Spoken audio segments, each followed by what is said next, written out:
Hey guys, welcome to the commerce section, and today we are going to discuss all the 35 internal assessment question of finance for everyone, which is brought to you by the commerce section. So 35 questions हम लोग solve करेंगे, सभी के answer मैंने निकाल दिए हैं। हालांकि कुछ क्वेश्चंस तो वेग है, इनकम्प्लीट है, तो उनके ऊपर मैंने अजम्पशन यूज़ करके आंसर्स निकाले हैं। उन क्वेश्चन को आपको देखना पड़ेगा। दूसरी चीज़ कि कुछ स्टूडेंट्स जो है वो फाइनेंशियल अकाउंटिंग में बोल रहे हैं उन्हें कुछ प्रॉब्लम आई है, उनके मार्क्स में कुछ प्रॉब्लम आ गई है। सो उनके बारे में हम लोग आखिरी में बात करेंगे। और थर्ड सेमेस्टर के असाइनमेंट भी शुरू हो गए हैं। सो बेसिकली आप लोग क्वेश्चन पेपर भेज सकते हो अपने अपने आंसर अगर चाहिए आप लोगों को, तो डिस्क्रिप्शन बॉक्स में मैं एक मेल आईडी अटैच कर दूंगा, उसमें आप लोग फ़ोटो या पीडीएफ अपनी मेल कर दो, तो आंसर हम लोग आपको प्रोवाइड कर देंगे वीडियो के फॉर्म में। ये पीडीएफ आपको जो मैं यूज़ कर रहा हूँ, ये पीडीएफ आपको नहीं मिल पाएगी। सो आपको वीडियो देख के ही आंसर निकालने पड़ेंगे। चलो शुरू करते हैं, टाइम वेस्ट नहीं करेंगे, 10 मिनट के अंदर अंदर इसको ख़त्म कर देंगे। क्वेश्चन नंबर 1, द थिंग और property insured is called subject matter. Question number 2, under MIS scheme no deposit shall be withdrawn before the expiry of the term deposit, एक साल के उसमें।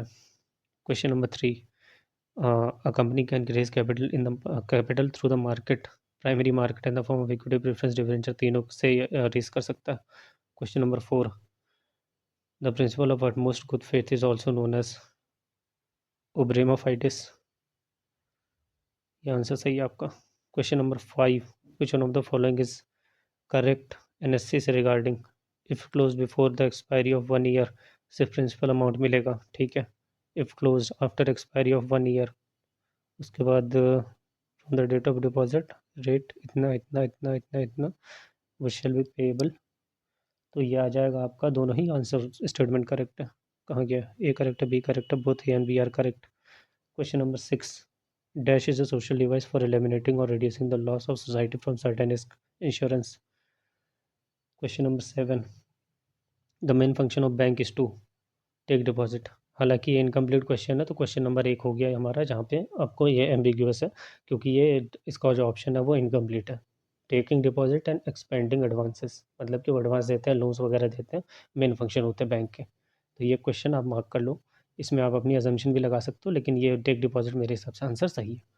क्वेश्चन नंबर 7, जिसमें मेरे को डाउट रहेगा मैं आप लोगों को बोलूँगा अपनी अजम्पशन लगा लेना, बाकी जिसमें मैं आपको कुछ नहीं बोल रहा वो आंसर सही है, तो उसमें टेंशन मत लेना। It serves as an intermediary between the investor and the depository who is authorized to maintain the account in dematerialized form. Depository तो होगा नहीं, डिपॉजिटरी पार्टिसिपेंट होगा आंसर इसका। उसके बाद आंसर आते हैं क्वेश्चन नंबर 9 का, which one of the following is correct. S S C S S के रिगार्डिंग अकाउंट 5 साल के बाद क्लोज कर सकते हैं, ओपनिंग पोस्ट ऑफिस, ठीक है ये answer. In case of the death of the accounting holder from the death account interest PO saving account के इंटरेस्ट रेट पे मिलेगा। In case of spouse joint holder या सोल नॉमिनी होगा, तो account can be continue till maturity if spouse is eligible to open another account. So मेरे हिसाब से इसका आंसर डी होगा। इसको आप एक बार चेक कर लीजिएगा, मेरे हिसाब से आंसर इसका डी है। मेरे को सभी के सभी स्टेटमेंट सही लग रहा है। Question number 10, more than dash banks, अब इस चीज़ का मैं क्या बताऊँ। ये दूसरा क्वेश्चन जो आपका एम्बिगुअस है, अगर आप इसको इंटरनेट पे भी सर्च करने निकलोगे तो आपको शेड्यूल बैंक की इसमें से कोई भी आंसर नहीं मिलेगा। इन्होंने बताया नहीं है किसी ईयर के बारे में पूछ रहे हैं, 2023, 22, 21 किसी ईयर का ये नहीं पता। शेड्यूल्ड बैंक कौन सा है, शेड्यूल्ड बैंक में भी प्राइवेट होता है, पब्लिक होता है, फॉरेन होता है, उन्होंने वो नहीं बताया। अगर आप तीनों को पब्लिक प्राइवेट फॉरेन अभी के हिसाब से ऐड करो तो 78 है, ठीक है, तो ये तो ऑप्शन में मिलेगा नहीं। प्लस आप अगर सिर्फ पब्लिक को मान लेते हैं तो पब्लिक भी आपकी क्या कहते हैं, शायद 13 से ऊपर ही है। और बैंक्स में क्या रहता है कि क्या कहते हैं, मर्जर डिमर्जर होता रहता है, तो उन्होंने डेट स्पेसिफाई नहीं कर रखी है, सबसे बड़ी बात। तो प्रॉब्लम ये भी है क्वेश्चन नंबर 2 जो एम्बिग्यूअस आया आप लोगों का। तो आप या तो 13 मार्क करो या तो 15 मार्क करो, आपकी मर्जी है। मेरे हिसाब से मैं होता तो 13 मार्क करता, क्योंकि आपको एक आंसर किसी भी तरीके से मार्क करना है, नहीं तो वो आंसर अनअटेम्प्टेड चला जाएगा, उसके नंबर आपको मिलेंगे नहीं। कोई भी आंसर मार्क कर दोगे तो पॉसिबिलिटी है कि वो सही भी हो सकता है। मैं होता 13 मार्क करता, हालांकि इसमें आप लोग अपनी अजम्पशन लगा सकते हो या सर्च कर सकते हो। क्वेश्चन नंबर 2, 2 क्वेश्चन ऐसे निकल गए हमारे पास। चलो क्वेश्चन नंबर 11, प्रधानमंत्री जनधन योजना life insurance 30,000 available, time account open 15 अगस्त से लेकर 26 जनवरी तक। ई वॉलेट और सिक्योर्ड बाई पासवर्ड होता है, ऑथेंटिकेट होता है, पर्सनल इन्फॉर्मेशन स्टोर करते हैं, all of the above. Question number 12, question number 30, the capital market in India is control by. ये क्वेश्चन नंबर 3 थर्ड क्वेश्चन है जो एम्बिग्यूअस है, क्योंकि ये दोनों आरबीआई और सेबी दोनों ही इस चीज़ को कंट्रोल करते हैं। ठीक है, अगर आप सर्च करोगे प्रोविजन के हिसाब से इन दोनों को ही करना पड़ेगा कंट्रोल। लेकिन अगर कैपिटल मार्केट है तो मैं मान के चल रहा हूँ कि सेबी इसमें आंसर सही होना चाहिए, लेकिन इन्होंने बोथ का आंसर दिया होता तो अपने को समझ में भी आता, लेकिन उन्होंने अलग अलग दे दिया है। तो ये एक और क्वेश्चन है जो एम्बिग्यूअस है, वेग है या एम्बिग्यूअस है, जैसा आप कहना चाहो। थर्ड क्वेश्चन ऐसा निकला है। यही प्रॉब्लम फाइनेंशियल अकाउंटिंग में भी स्टूडेंट्स के साथ हुई थी। ठीक है, अजम्पशन लेके आपको सॉल्व करना पड़ेगा। मैं अज्यूम कर रहा हूँ कैपिटल मार्केट दिया है, इसलिए मैं सेबी मार्क कर रहा हूँ। चलो आ जाओ। Question number 14, the process of holding share in the electronic form dematerialisation. अब ये प्राइवेट कंपनीज में भी एप्लीकेबल हो गया है। How many instalments can be made in a PPF account in a financial year subject to a minimum of 1.5 lakh. 12 instalment आप दे सकते हो। चलो, current account deposits are repayable on demand, 16th का। Question number 17, what is the maximum amount that can be deposited in Sukanya Samriddhi account. 1.5 lakh से ऊपर आप deposit नहीं कर सकते, maximum in a financial year. Question number 18, RD can be retained up to dash year from the date of maturity without deposit. 5 साल तक आप रख सकते हो सर। 18 कहाँ गया, 5 years. Question number 19, retired defence personnel और रिटायर्ड पर्सनल ऑफ डिफेंस सर्विकोज सर्विसेज होगा, ये टाइपिंग मिस्टेक हो गई। Excluding civilian defense employees shall be eligible to open account under SCSS after attaining the age of, ये आ जाएगा आपको 50 साल।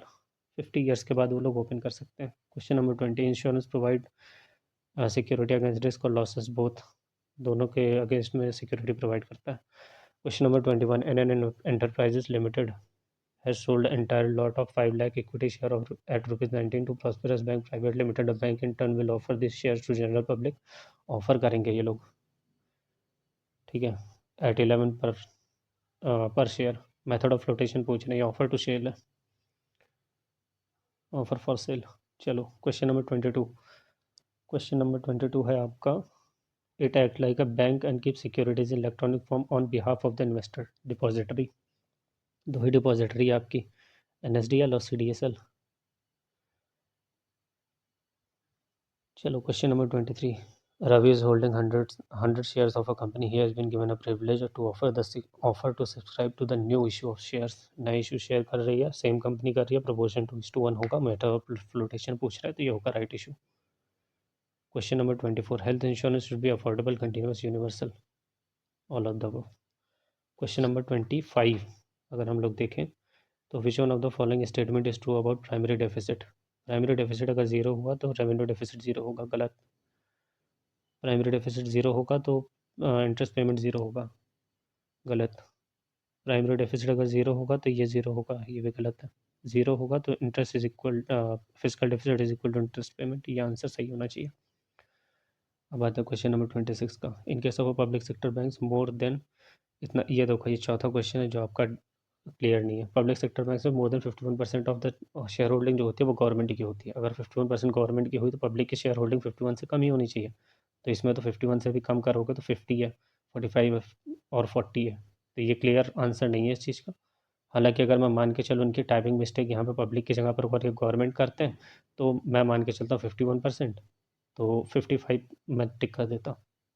हालांकि ये क्वेश्चन क्लियर नहीं है इसकी लैंग्वेज, सो आप लोग इस क्वेश्चन को अपने हिसाब से चेक कर लेना, गूगल पर सर्च कर लेना, उसके बाद मार्क करना, ठीक है। फोर्थ क्वेश्चन ऐसा है जहाँ पे प्रॉब्लम फंसी है, सोच कर देखो ये 4 क्वेश्चन अगर गलत हुआ है या सही हुए तो आपके मार्क्स कितना ऊपर नीचे हो जाएगा। सेम प्रॉब्लम फाइनेंशियल अकाउंटिंग में भी हुई थी, स्टूडेंट मुझे बोल रहे हैं कुछ कुछ चीज़ों के लिए। अब मैं बता रहा हूँ जिस वीडियो को मैंने दिया है ना उसके आंसर्स कई स्टूडेंट्स ने देखे और कई कुछ लोग बोल रहे हैं मेरे हमारे 56 मार्क्स आए हैं, कोई बोल रहा है हमारे 60 मार्क्स आए हैं, कोई बोल रहा है हमारे 64 मार्क्स आए हैं, कोई बोल रहा है कि हमारे 52 मार्क्स आए हैं। तो भाई एक ही वीडियो आपने अलग अलग स्टूडेंट को दी है तो ऑप्शन तो सेम है ना, तो अलग अलग मार्क्स कैसे आए मुझे नहीं पता किस तरीके से देखा। और जब मैं वीडियो को देख रहा हूँ लोगों ने कितने लेंथ में देखी है तो लोगों ने पूरी वीडियो कई लोगों ने नहीं देखी है। अपनी मर्जी से कुछ आंसर करोगे, कुछ आंसर मेरी वीडियो से करोगे, ऐसा नहीं होता ना सर। या तो पूरा करो या तो मत करो इस चीज़ से, इसमें कोई प्रॉब्लम नहीं है, लेकिन चीज़ों को समझो कहाँ क्या गलत हो रहा है क्या सही हो रहा है। Question number 27, to whom the facility of 5000 overdraft facility Pradhanmantri Jandhan Yojana is available. 6 month तक सेटिस्फैक्ट्री कंडक्ट होना चाहिए, ठीक है, एक अकाउंट होना चाहिए, एज ग्रुप 18 to 60 होना चाहिए, ऑल ऑफ द अबव। ये क्वेश्चन नंबर 5 हो गया जिसमें प्रॉब्लम। अगर आप प्रोविजन देखोगे यहाँ पे 60 की जगह पर को ना आंसर 59 लिखा होगा प्रोविजन में, क्योंकि मैंने ये प्रोविजन पढ़ा हुआ है। चलिए 5 क्वेश्चन है जिसमें प्रॉब्लम आई है। Loan from money lenders high rate of interest पे देते हैं, अकाउंटिंग नहीं होती, ट्रांसपेरेंसी नहीं होती, ठीक है, ये क्वेश्चन ठीक है। 28 का D. 29 which one of the following facilities available on PO saving account. Chequebook मिलता है, एटीएम कार्ड मिलता है, ई बैंकिंग इंटरनेट फैसिलिटी मिलती है, ऑल ऑफ द अबव।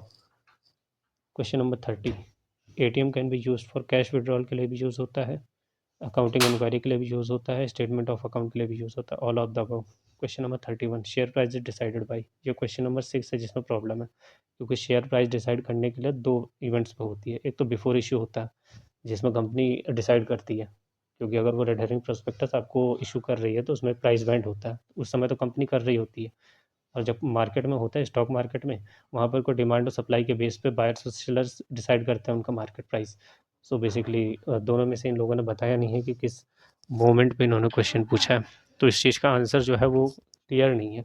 तो हालांकि मैं अज्यूम कर ले रहा हूँ और कुछ नहीं दिया है, तो मैं मान के चल रहा हूँ कंपनी बिफोर द इशू, मतलब इन्होंने प्रोस्पेक्टस में जो प्राइस बैंड बताया है उसी के बारे में बात करें तो कंपनी जो है ये सही आंसर होना चाहिए।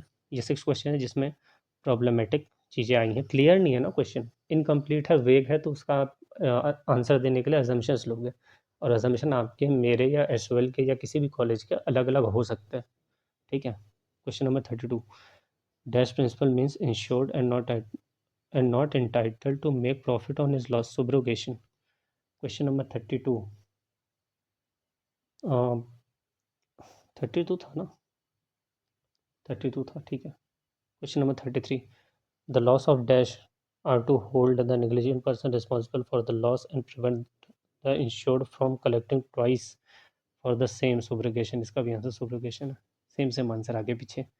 हालांकि ये जो क्वेश्चन है ना, ये आपके जब पोर्टल ओपन करोगे या रिशफल हो जाएंगे, क्वेश्चन सेम रहेंगे, बस रिशफल होंगे। जरूरी नहीं मेरा फर्स्ट क्वेश्चन आपका भी फर्स्ट क्वेश्चन हो, वो हो सकता है 10th नंबर पे आ जाए, 11th पे आ जाए, 35 पे आ जाए, 24 पे आ जाए, रिशफल होंगे, क्वेश्चन सेम होंगे, ठीक है।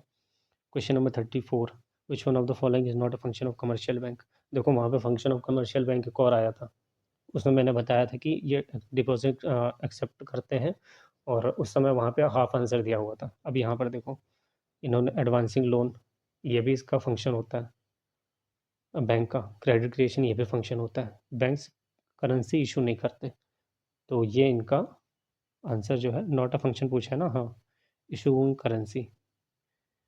Insurance is necessary because depreciate over होता है, ओवर द टाइम होता है, रिक्वायर मेंटेनेंस होता है, damage in the course of their use. ये भी एक क्वेश्चन है जो प्रॉब्लमेटिक है। सोच कर देखो, आपके पास बाइक है मान लेते हैं, ठीक है, बाइक लिया आपने, बाइक का इंश्योरेंस लिया, अब उसमें डेप्रिशिएट होगी बाइक, ठीक है, उसके बाद रेगुलर मेंटेनेंस होगा, अगर डैमेज हो गया तो भी आप क्या कहते हैं इंश्योरेंस क्लेम करते हो। अगर आप कहीं कहीं जगह पे देखोगे यह आंसर सही दिया है, लेकिन आप सोच कर देखो, डैमेज हुई आपकी बाइक तो आप इंश्योरेंस नहीं क्लेम करोगे, एक्सीडेंट हो गया बाइक का, आपके डैमेज हो गया, तो उसमें भी आप इंश्योरेंस क्लेम करते हो, तो 2 ऑप्शन कैसे सही हो सकते हैं। मैं डी बता रहा हूँ, लेकिन ये क्वेश्चन फिर है कि थोड़ा सा प्रॉब्लमेटिक है, ठीक है, वेग है क्वेश्चन, तो आप इसमें भी अपनी एजम्पशन लेके सॉल्व कर लेना। तो टोटल 7 क्वेश्चन ऐसे जिसमें प्रॉब्लम क्रिएट हुई है, और मैंने रीज़न बता दिया है कि क्या प्रॉब्लम है। सो प्लीज़ आप लोग अपने हिसाब से पढ़ाई की होगी आप लोगों ने, उम्मीद कर रहा हूँ, तो अपने हिसाब से क्वेश्चन देख लेना। जो मैंने 7 बताए हैं, इसके अलावा जो सारे के सारे क्वेश्चन हैं वो सही हैं, ठीक है। और इनकेस आपको वीडियोस अच्छी लग रही है या कोई सजेशन है या कोई भी रिमार्क है तो आप कमेंट सेक्शन में पिन कर देना। अब बात करते हैं 3rd सेमेस्टर के असाइनमेंट के लिए। देखो दोस्त, मैं तो ग्रेजुएट हो चुका हूँ, ठीक है, मेरे अपने भी काम रहते हैं, तो आप लोगों को अगर असाइनमेंट चाहिए तो मैं रिक्वेस्ट कर रहा हूँ आप लोगों से, आप अपने क्वेश्चन जो है ना मुझे मेल कर देना, मैं ईमेल आईडी ड्रॉप कर दूँगा, उसमें अगर आप मेल कर देते हो तो मैं आपको आंसर्स प्रोवाइड कर दूँगा। अगर आप मेल नहीं करोगे तो मैं आंसर प्रोवाइड नहीं कर पाऊँगा, क्योंकि मैं ग्रेजुएट हो चुका हूँ, तो मुझे एसएल के पोर्टल का एक्सेस नहीं है, तो मुझे क्वेश्चन तो मिलने से रहे। मुझे क्वेश्चन मिलता है स्टूडेंट्स की तरफ से, स्टूडेंट भेज देते हैं, मैं उनके वीडियो बना देता हूँ। अब कोई स्टूडेंट सोच रहा है कि कोई और भेज देगा क्वेश्चन, तो ऐसा नहीं होता। अगर आपके पास क्वेश्चन है, आप भेजना चाहते हो तो आप भेज दो, मैं आंसर प्रोवाइड कर दूँगा वीडियो के फॉर्मेट में। अगर आप नहीं भेजोगे तो मैं वीडियो नहीं बना पाऊँगा, साफ सिंपल सी बात यही है। मैं यहाँ पे बहुत ज़्यादा मेहनत नहीं करूँगा क्वेश्चंस के लिए। आपको अगर हेल्प चाहिए, आप मेरे पास आ रहे हो हेल्प के लिए, तो मैं आपसे रिक्वेस्ट कर रहा हूँ क्वेश्चन आप भेज दो, आंसर प्रोवाइड करने की ज़िम्मेदारी मेरी है। अगर आप क्वेश्चन नहीं भेजते हो तो आंसर आपको नहीं मिल पाएँगे, ये मैंने क्लियर बता दिया। और फाइनेंशियल अकाउंटिंग के बारे में यही बताना था कि दोस्त यही वाली प्रॉब्लम जो मैंने इसमें बताई है ना, यही वाली प्रॉब्लम फाइनेंशियल अकाउंटिंग में भी आई थी। तो आपके जो क्वेश्चन आगे पीछे हुए हैं मुझे नहीं समझ में आता, एक ही वीडियो से अलग अलग स्टूडेंट ने अटेम्प्ट किया तो अलग अलग मार्क्स कैसे आ रहे हैं, तो वो आप लोग ही जाने, आप लोग ही समझे। लेकिन यही वाली प्रॉब्लम फाइनेंशियल अकाउंटिंग में भी हुई थी। कुछ कुछ क्वेश्चन जो थे वो डाइसी थे, इनकम्प्लीट थे या वेग थे। तो इस चीज़ को आप समझ लीजिए। ठीक है, चलो इस वीडियो को क्लोज करते हैं। लाइक, चैनल सब्सक्राइब कर देना, लोगों के साथ शेयर करना, और सब्सक्राइब करो यार, चैनल बड़ा करो ताकि ज़्यादा लोग की हेल्प हो सके। थर्ड सेमेस्टर वालों के लिए अगर वो क्वेश्चन भेजे तो मैं आंसर बना दूंगा, इसमें कोई प्रॉब्लम नहीं है। बाकी ठीक है, ये भी कंप्लीट हो गया। Subscribe to the commerce section guys. I see you in my next video. Thank you so much.